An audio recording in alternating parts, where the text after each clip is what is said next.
नमस्कार, मी श्रद्धा जेजी रेसिपीज टाईपमध्ये तुमचं स्वागत करत आहे।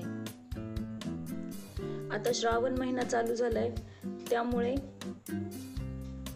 बरेच जण श्रावणी धरतात, म्हणजे श्रावण महिना पूर्ण उपवास धरतात। तर रोज तेच साबुदाण्याची खिचडी, भगर, आमटी हे खाऊन आपल्याला कंटाळा येतोच। त्यावर एक पर्याय म्हणून मी साबुदाण्याचाच एक पदार्थ आज घेऊन आलेली आहे। त्या पदार्थाचे नाव आहे साबुदाण्याची खीर। अगदी सोप्या आणि कमी वस्तूंमध्ये ही साबुदाण्याची खीर तयार होते। चला तर मग पाहूया या साबुदाण्याच्या खिरीसाठी आपल्याला इथे काय काय लागणार आहे। मी इथं रात्रभर भिजवलेला 1 वाटी साबुदाणा घेतलेला आहे। आपल्या चवीनुसार आपण साखरेचं प्रमाण घ्यायचंय।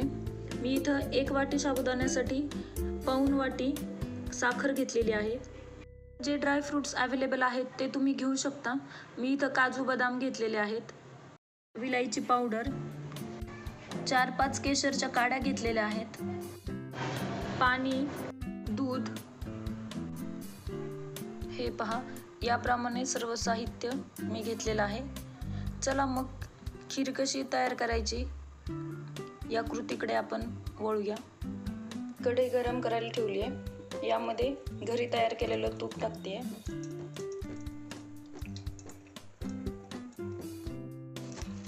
तूप गरम झालं की मी यामध्ये काजू बदाम खरपूस असे होईपर्यंत तळून घेऊया या तुपामध्ये। हे पहा रंग बदललाय, आता आपण हे काढून घेऊया। मध्येच आपण पाणी टाकणार आहोत। पाण्याला छान अशी उकळी फुटली आहे, यामध्ये आपण भिजवलेला साबुदाणा टाकणार आहोत।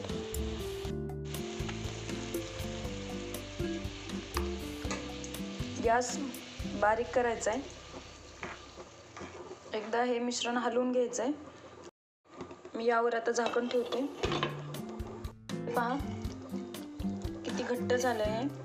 साबुदाण्याचा रंग आधी पांढरा होता, आता पारदर्शक दिसायला लागलाय, म्हणजे साबुदाणा आपला शिजत आलेला आहे। तर आता आपण पुढच्या कृतीकडे वळूया। मध्ये आता आपण साखर टाकायची आहे।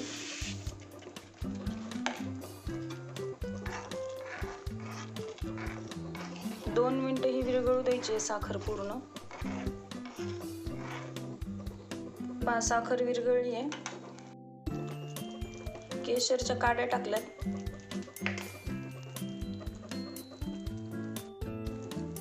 विलायची पावडर टाकूया, हे हलवून घेऊ। गॅस बंद करूया आता।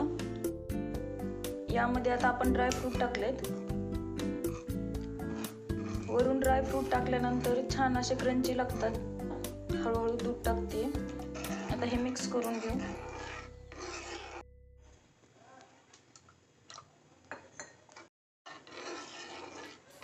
मी जे पदार्थ सांगितले त्यापैकी तुम्हाला जे नको असतील किंवा काही ॲड करायचे असतील तर तुम्ही करू शकता। ही मी माझ्या पद्धतीने करून दाखवलेली साबुदाण्याची खीर आहे। हे पहा छान अशी झटपट होणारी अशी साबुदाण्याची खीर मी तुम्हाला करून दाखवलेली आहे। तुम्हाला कशी वाटली हे नक्की कमेंटमध्ये सांगा। माझ्या रेसिपीला लाईक करा, शेअर करा, माझ्या चॅनलला जास्तीत जास्त सबस्क्राईब करा। भेटूया पुढच्या रेसिपीमध्ये। धन्यवाद।